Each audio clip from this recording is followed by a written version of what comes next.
Hi, I'm Callum from Retro Power.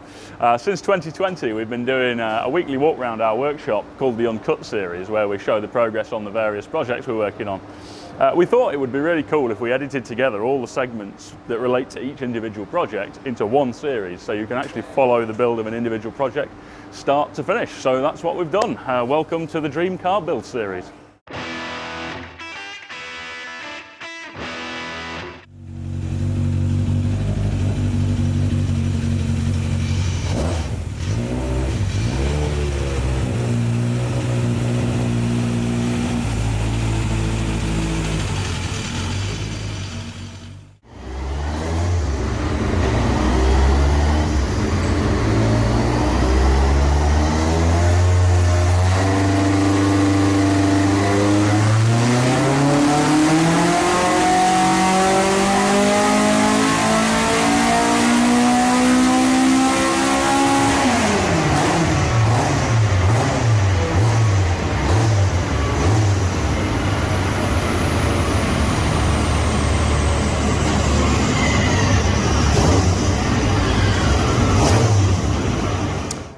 Hello and welcome to episode 72 of Retro Power Uncut, and it's been a pretty hectic week, to be honest. I'm going to start with Vader because a couple of big steps forward on that this week. I drove it for the first time.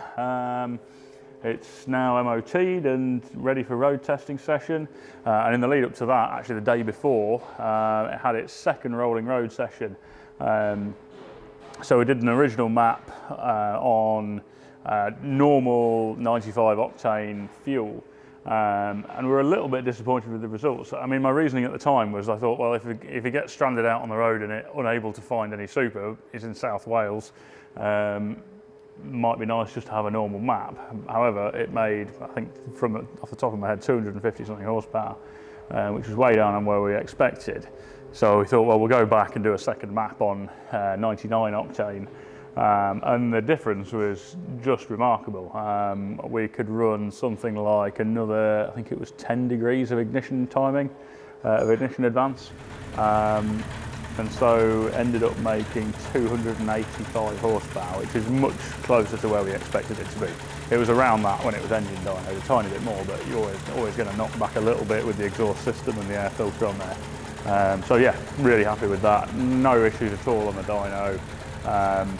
Made the power we wanted, job done. So yeah, that was on the Wednesday, I think, or the Tuesday.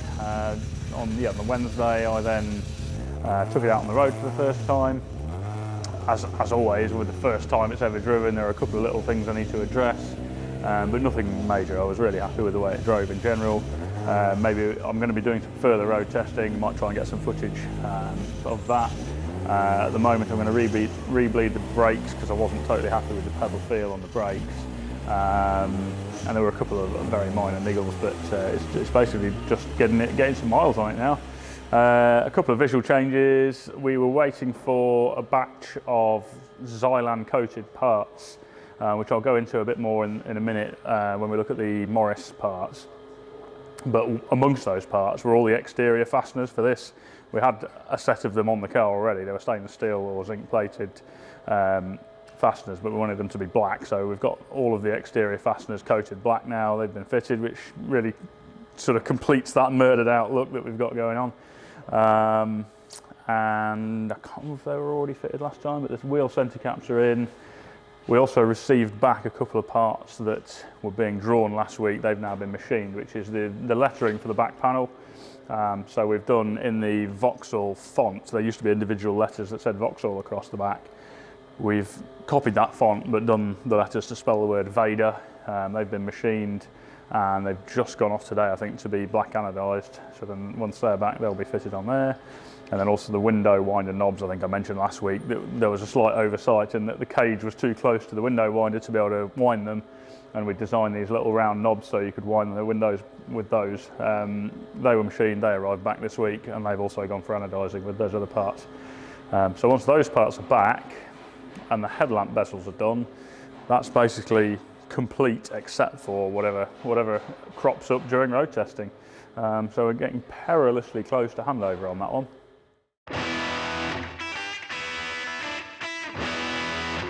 Vader, you saw that on the rollers last week.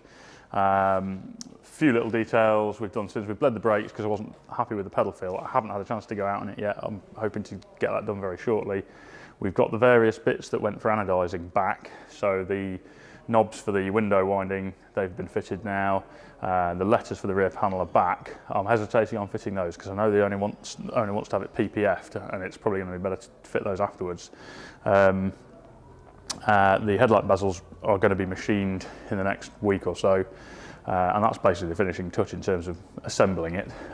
John's been spending the last couple of days meticulously cleaning every bit of the interior. On these motorsport builds where it's a painted finish on the inside, every nook and cranny gets bits of dust and dirt, and obviously when we've wet flatted and polished the paint, you get all the runoff from that going in there, and there's just so much residue in all the corners, and there's no point cleaning it until near the end of the build because it just gets dirty again. So he's been going around everything on the inside, sprucing that up. And then shortly once we've done a bit more road testing, we'll get the outside cleaned up as well. The only other news on this was we weighed it. So we actually did a bit of a bet. Well, I can see the board down there where everybody had written down their guesses as to the weight. I was pretty close. I think John actually won on that one. So John's guess was 960 and mine was 954, and it came in, I think it was 964. Which is almost exactly what we thought it would be. It's heavier than a standard car, but it was always going to be heavier because the mechanical drivetrain's massively heavier than the original. But was happy with that. The rally car Chevette that we built a few years back that was running a fairly similar running gear was a little bit more. So I kind of figured that was just over a ton, I think. So I was figuring this was going to be in the mid 900s. So that gives it 295 brake horsepower per ton. I was actually the owner, I think, was almost a bit disappointed. I asked him to guess the weight and it was 8, he guessed 8 something, and I said, blooming heck, that's optimistic. But I did point out to him that of the various cars he owns, one of them is an E46 M3 CSL. And I think they're about 260 horsepower per ton. And this is 295, so that probably puts it in perspective a little bit. So yeah, we're absolutely in the final stages. Road testing, headlight bezel still need to be fitted. Anything that crops up from road testing, and then it's ready to go. So I think we might get some in-car footage on that one this week with a bit of luck.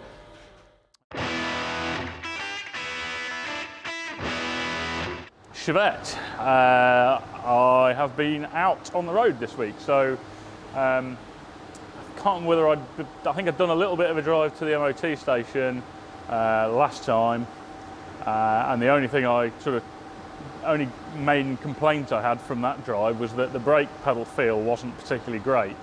And then when on my further test driving, I deduced that it probably needed a bigger rear master cylinder because it felt that there was too much brake bias on the back, even with it wound fully to the front, and the pedal travel was very long. Now, when you got to the end of that pedal travel, actually the brakes were pretty good. It just didn't feel that confidence inspiring because of the length of the travel. So we've swapped out the rear master cylinder from I think it was a 0.7 inch, it's now a 0.875 inch, and that's completely transformed it. So because the master cylinder is bigger, it shifts more fluid, which means there's less travel of the pedal for the same movement on the pistons on the calipers, but obviously consequently you have less force there, which is exactly what I wanted because previously it had too much force on the rear calipers. So it seems to have balanced it out nicely now. You can have the brake bias roughly in the middle of its adjustment range, and it feels good at that. So you can adjust it for your preference either way, but it's not right at the one end of its range just to get it somewhere close. So I'm really happy with that. I'm doing a couple more changes on this. We're going to do a little bit more tweaking to the cold start mapping because it's a little bit lumpy from cold. You have to hold the revs up a bit for the first sort of 30 seconds, minute of running before it'll idle nicely. So we're going to have a little further tinker with that. Now the springs have settled, it's a tiny bit low on the front, but what I'm going to do is run the rubber seats that the standard road car normally has. They've been removed and they're generally not used on motorsport builds, but that will give it just an extra little bit of height on the front without needing to actually introduce new springs on it. And with it being not being stage rallied, it doesn't really matter. I think the reason they don't run them on the stage rally cars is that they have a tendency to break down, but I can't see that being an issue on this. So I've got some of those ready to go on it. And then the headlight bezels are being machined, I believe, this weekend. It's Thursday now. They should be done Saturday. So hopefully next week we'll have those ready to go on. And that should coincide with everything else done. So fingers crossed, next week this should be ready for handover.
We have a little scoot over here. I was saying a minute ago about the drive today, and actually on the way back, I was down at Heathrow. On the way back, I went via Darren at Alitech because he'd finished the headlamp bezels for this, which is basically the final piece in the puzzle on the Chevette. So we've just tried them. George was super relieved that all of his work fitted. I mean, we 3D printed them and tried them, but it's quite an expensive machined part. So we just wanted to be, you know, we were on edge and he was on edge to be sure that they fitted, but they fit perfectly. They're going to be going away for anodising now. Another finishing touch, Scott was just making up a little shield to sit over the flywheel because it hangs down out of the bottom of the bell housing. So he's done that. That will go for anodising. Those will go on, and then that will be the last bit. So really, next week that should be done and ready to go.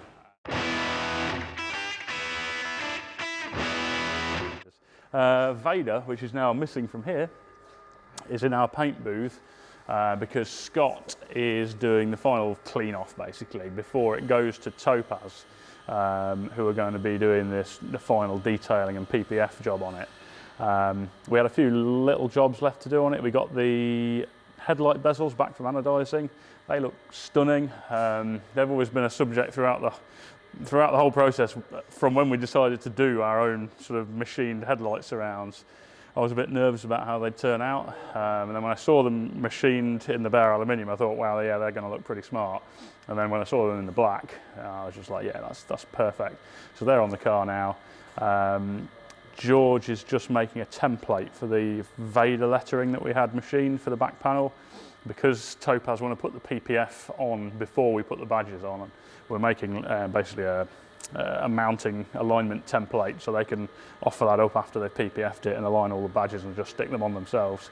I've been writing out the sort of user guide for the car, which covers how to operate everything, you know, fluids, servicing, all that sort of thing. So yeah, we're just in that absolute final stages. We're sort of polishing out any light scratching, etc. from the paintwork, but there's no point us going absolutely mental on it because obviously Topaz will machine polish it before they do the PPF, but we just want to get it to a state where we're happy that we can hand it over and it looks pretty smart to start with. So yeah, that should be leaving us in the next couple of days. And then I'll be going down to meet the owner when it gets handed over from Topaz, so hopefully I'll take a camera with me then and we'll see a bit of the final handover.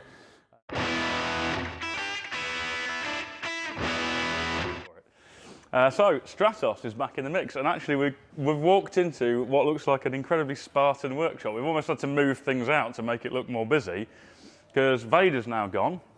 That left, when was that? Monday. It's now Thursday.